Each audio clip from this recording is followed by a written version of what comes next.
ನಮಸ್ಕಾರ, ಅನುರಾಧ್ಯ ಕಿಚನ್ಗೆ ಸ್ವಾಗತ. ಇವತ್ತು ನಾನು ಮಕ್ಕಳ ಫೇವ್ರೇಟ್ ಆಗಿರುವಂಥ ಪೊಟ್ಯಾಟೊ ಸ್ಮೈಲಿ ರೆಸಿಪಿ ತೊಗೊಂಡು ಬಂದಿದ್ದೀನಿ. ಇದನ್ನು ನಾವು ಸಿಂಪಲ್ಲಾಗಿ ತಟ್ ಅಂತ ಮನೆಯಲ್ಲೇ ಮಾಡ್ಕೊಳ್ಬೋದು. ಟೇಸ್ಟು ಸಖತ್ತಾಗಿರುತ್ತೆ. ಮಾರ್ಕೆಟಲ್ಲಿ ಸಿಗೋ ಥರನೇ ಇರುತ್ತೆ. ಸಿಂಪಲ್ಲಾಗಿ ಹೇಗೆ ಮಾಡೋದು ಅಂತ ನೋಡೋಣ ಬನ್ನಿ.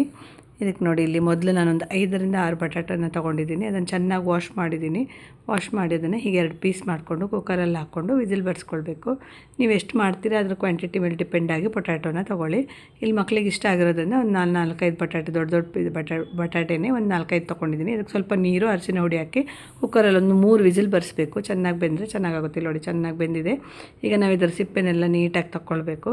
ಇದನ್ನು ನಾವು ಈಸಿಯಾಗಿ ಮನೇಲಿ ಮಾಡ್ಕೊಳ್ಬೋದು. ಮಕ್ಕಳಿಗೆಲ್ಲ ತುಂಬ ಇಷ್ಟ ಅಲ್ವಾ. ಹೊರಗಡೆಯಿಂದ ತಂದು ಕೊಡೋದಂದರೆ ನಮಗೆ ಅದಕ್ಕೆ ಪ್ರಿಸರ್ವೇಟಿವ್ಸ್ ಹಾಕಿರ್ತಾರೆ, ಆ ಥರ ಎಲ್ಲ ಟೆನ್ಷನ್ ಇರುತ್ತೆ. ಸೊ ಮಕ್ಕಳಿಗೆ ನಾವು ಮನೆಯಲ್ಲೇ ತಟ್ಟಂತ ಅವ್ರು ಕೇಳಿದಾಗ ಮಾಡಿಕೊಡ್ಬೋದು. ಇದನ್ನು ನೋಡಿ, ಇಲ್ಲಿ ಸ್ಮ್ಯಾಶ್ ಮಾಡಿಕೊಂಡ್ರೂ ಆಗುತ್ತೆ, ಬಟ್ ಈ ಥರ ಗ್ರೇಟರಲ್ಲಿ ಗ್ರೇಟ್ ಮಾಡಿಕೊಂಡ್ರೆ ಈಸಿ ಆಗುತ್ತೆ. ಅದರಲ್ಲಿ ಏನು ಉಂಡೆ ಇರೋದಿಲ್ಲ. ನೀಟಾಗಿ ಅದು ಸ್ಮ್ಯಾಶ್ ಆಗಿರುತ್ತಲ್ವ, ಸೊ ಕರೆಕ್ಟ್ ಆಗುತ್ತೆ. ಇಲ್ಲಾಂದರೆ ನಿಮಗೆ ಇದು ಇಲ್ಲ ಅಂದರೆ, ನಿಮ್ಗೆ ಇಷ್ಟ ಇಲ್ಲ ಅಂದರೆ ನೀವು ಬೇಕಾದ್ರೆ ಸ್ಮ್ಯಾಶು ಮಾಡ್ಕೊಬೋದು. ಬಟ್ ಅದರಲ್ಲಿ ಏನು ಉಂಡೆ ಕಟ್ಟಿರಬಾರ್ದು, ಸಾಫ್ಟಾಗಿರೋ ಥರ ಸ್ಮ್ಯಾಶ್ ಮಾಡ್ಕೊಳ್ಳಿ. ಈಗ ಇದಕ್ಕೆ 1 ಸ್ಪೂನ್ ಆಗುವಷ್ಟು ಚಿಲ್ಲಿ ಪೌಡ್ರ್ ಹಾಕ್ತಾಯಿದ್ದೀನಿ. ಇದು ಕಾಶ್ಮೀರಿ ಚಿಲ್ಲಿ ಪೌಡ್ರು.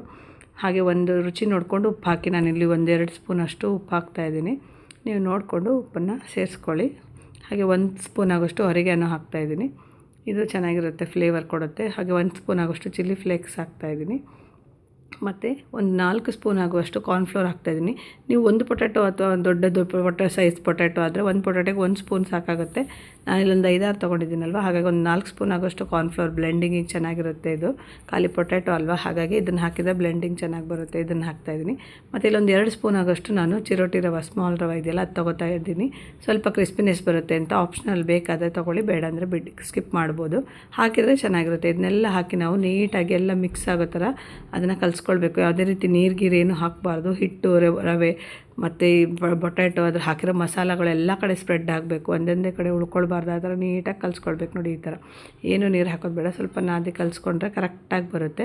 ಸೊ ಈ ಥರ ಆದರೆ ಪರ್ಫೆಕ್ಟ್ ಆಗಿರುತ್ತೆ. ಇಷ್ಟ ಆದರೆ ಸಾಕು ನಮಗೆ. ಈಗ ನಾವೇನು ಮಾಡೋಣ, ಒಂದು ಪ್ಲಾಸ್ಟಿಕ್ ಪೇಪರ್ ಮೇಲೆ ಚೂರು ಎಣ್ಣೆ ಹಾಕಿ ಒಂದು ದೊಡ್ಡ ಉಂಡೆ ತೊಗೊಂಡಿದ್ದೀನಿ. ಇದನ್ನು ಹದವಾಗಿ ಲಟ್ಟಿಸ್ಕೊಳ್ಬೇಕು. ತುಂಬ ಪ್ರೆಷರ್ ಹಾಕಿ ಲಟ್ಟಿಸ್ಬಾರ್ದು, ಅದು ಕಂಟು ಹೋಗುತ್ತೆ. ಹಾಗೆ ತೆಳುವೂ ಲಟ್ಟಿಸ್ಬಾರ್ದು, ಸ್ವಲ್ಪ ದಪ್ಪನೇ ಇರಬೇಕು ಸ್ಮೈಲಿ, ಆವಾಗನೇ ಚೆನ್ನಾಗಾಗುತ್ತೆ. ಈ ಥರ ಇಷ್ಟಾದ ಸಾಕು. ಈಗ ಒಂದು ಯಾವುದಾದ್ರೂ ನಿಮ್ಮ ಡಕ್ಕನ್ ಆಗಿರಲಿ, ಮುಚ್ಚಳ ಆಗಿರಲಿ, ಅಥವಾ ಕ್ಯಾಪ್ ಯಾವುದಾದ್ರೂ ಸಹಾಯದಿಂದ ರೌಂಡ್ ಶೇಪಾಗಿ ಕತ್ತರಿಸ್ಕೊಳ್ಬೋದು. ಬೇಡ ಅಂದರೆ ನಿಮಗೆ ಬೇರೆ ಯಾವುದಾದ್ರೂ ಶೇಪ್ ಬೇಕಾದರೂ ಹಾರ್ಟ್ ಶೇಪು, ಸ್ಕ್ವೇರ್ ಶೇಪ್ ಯಾವ್ದು ಬೇಕಾದ್ರೂ ಮಾಡ್ಕೊಳ್ಬೋದು. ಇಲ್ಲಿ ಸ್ಮೈಲಿ ಆಗಿರೋದ್ರಿಂದ ಇದೇ ಸರಿ ಇರುತ್ತೆ. ಹೀಗೆ ನೋಡಿ, ಒಂದು ಪೆನ್ನು ಯಾವುದ್ರದ್ದು ಕಡ್ಡಿ ಸಹಾಯದಿಂದ ಕಣ್ಣು ಮಾಡಿಕೊಂಡು ಒಂದು ಸ್ಪೂನ್ ಸಹಾಯದಿಂದ ಸ್ಮೈಲ್ ಮಾಡಿಕೊಂಡ್ರೆ ನಮ್ಮ ಸ್ಮೈಲಿ ರೆಡಿಯಾಗಿರುತ್ತೆ. ಕಾದೆ ಎಣ್ಣೆಗೆ ಇದನ್ನು ಬಿಟ್ಕೊಂಡ್ರೆ ಆಯಿತು. ಸಿಂಪಲ್ಲಾಗಿ ಎಷ್ಟು ಬೇಗ ನಮಗೆ ಸ್ಮೈಲಿ ರೆಡಿಯಾಗಿರುತ್ತೆ. ಹಾಕಿದ ತಕ್ಷಣ ಮಾತ್ರ ಮಗ್ಚಬಾರ್ದು ನೀವು. ಅದು ಸಾಫ್ಟಾಗಿರುತ್ತಲ್ಲ, ಇದಾಗಿಬಿಡುತ್ತೆ, ಹರ್ಕೊಂಡು ಹೋದಂಗೆ ಆಗುತ್ತೆ. ಒಂದು 2 ಮಿನಿಟ್ಸ್ ಬಿಟ್ಟು ಸ್ವಲ್ಪ ಕಾದ್ಮೇಲೆ ಒಂದೊಂದನ್ನೇ ಈ ಥರ ನಿಧಾನಕ್ಕೆ ಮಗ್ಚ್ಕೊಂಡು 2 ಕಡೆ ನೀಟಾಗಿ ಕಾಸ್ಕೊಳ್ಬೇಕು.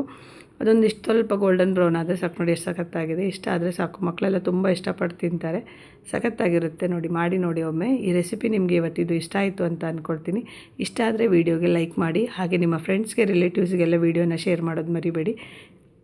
ಯಾರೆಲ್ಲ ಚಾನಲ್ನ ಸಬ್ಸ್ಕ್ರೈಬ್ ಮಾಡಿಲ್ಲ, ಸಬ್ಸ್ಕ್ರೈಬ್ ಮಾಡ್ಕೊಳ್ಳಿ. ಎಲ್ರಿಗೂ ಒಳ್ಳೆಯದಾಗಲಿ. ಶುಭ ದಿನ.